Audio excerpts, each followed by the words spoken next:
What up, fight fans? It's your boy D Ruck, and you're watching D Ruck Boxing. Alright, so today I'm gonna just talk about the mind games that Duco and Joseph Parker have been playing and their effectiveness on Anthony Joshua. So I've been seeing a lot of articles that Duco's been putting out in the media, through Facebook, and it's basically, well, they've had their little press conferences, and people sat there and said, oh, it looks a bit amateur, or is this in Joseph Parker's bedroom? Comments like this. And for me, I do have a marketing degree from Auckland University, so I do know a bit about what I'm talking about here. I think what they've done is marketing genius on a budget. It's had the desired effect. So Anthony Joshua is getting increasingly frustrated. They've come out, they've played directly to his ego, they've humiliated him, showing all these knockouts and people, rumours, going straight to the horse's mouth. Yeah, it happened. And got a compilation video of all these, and all the fanboy haters out there can say it's as amateur as they like, but the end result is they got Anthony Joshua frustrated. They got to his ego. He feels that he has to defend his honour, that he has to get his mana and his respect back because they've basically publicly humiliated him. And so I think that it's actually worked. I think that they've done the job. And this has brought all of these Twitter things. Anthony Joshua, another show of frustration. He's come out and he said, oh, we do our negotiations behind closed doors. Or don't be doing this stuff on Twitter. Stop with the social media stuff. And it's like, but that's what's working. That's what's doing it. Everybody knows that Joseph Parker is not he's not an outspoken guy. He's quite a humble guy, and so he does a little tweet now and then, worded right, that has the desired effect. It's frustrating Anthony Joshua, and it's getting them into a position where negotiations are getting closer and closer. Eddie Hearn said they're within a single digit of getting there.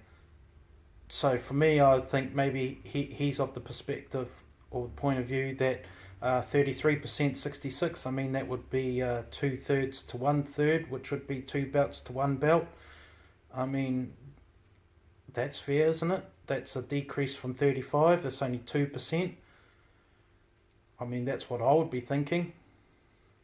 That shows a bit of goodwill. We're continuing to decrease. If you can keep coming up and meet us halfway, or wherever the midway point would be.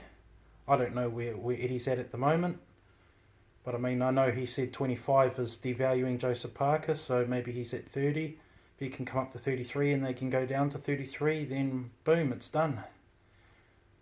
Also, I've seen another article which I'll put in the description box. Anthony Joshua's wanting to create a legacy like Federer. He wants to be the Federer of boxing. So yeah, good on him for him to be the Federer of boxing, and it states in this he's got to take on Joseph Parker, he's got to take on Deontay Wilder. Everything looks in place for Anthony Joshua versus Joseph Parker fight coming up in, say, March, April, and then a summertime fight with Deontay Wilder, and then if Tyson Fury can get back in good condition. He's signed with MTK, he's training in the Ricky Hatton gym, he's lost 25 kgs down to 146 kgs. He's still a big guy, but at 6'9", he can kind of hold a good amount of weight. If he can get down to a good weight, we may see him at the end of the year. But that's all on the assumption that Anthony Joshua can get past A, Parker, B, Wilder, which, in my mind's a 50-50 fight, both of those.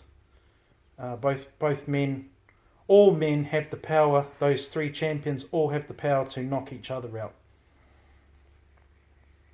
and that's taken into account the granite chin of Joseph Parker. I mean, he may have granite chin, but Joshua and Wilder, they possess a lot of power, especially Wilder. So yep, that's just some news that I thought I'd drop to you guys and let you know that as much as people say that, you know, Duco's amateur and Joseph Parker should leave them, I mean, Duco has taken Joseph Parker all the way to the top and held him there, and they're the ones that have been able to negotiate a fight with Anthony Joshua. So I mean, they're doing the work that they're supposed to be doing, as amateur as it may seem to some people. Those with a little bit of knowledge about marketing and how things go can actually see it for what it is, that they're doing a really good job. They're doing what they're supposed to be doing. They're promoting.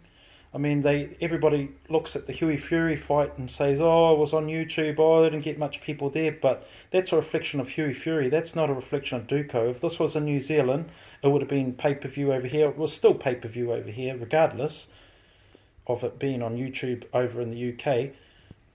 It was pay-per-view in New Zealand. Over here, they would have filled out the Spark Arena. No problem. No problem at all. They probably could fill out Eden Park. You know? So, as far as I'm concerned, Duco's doing a good job. Big ups Duco. And well done. Let's get this stuff sorted. And like and subscribe. Leave a comment. And I'll catch you guys in a future video. Cheers.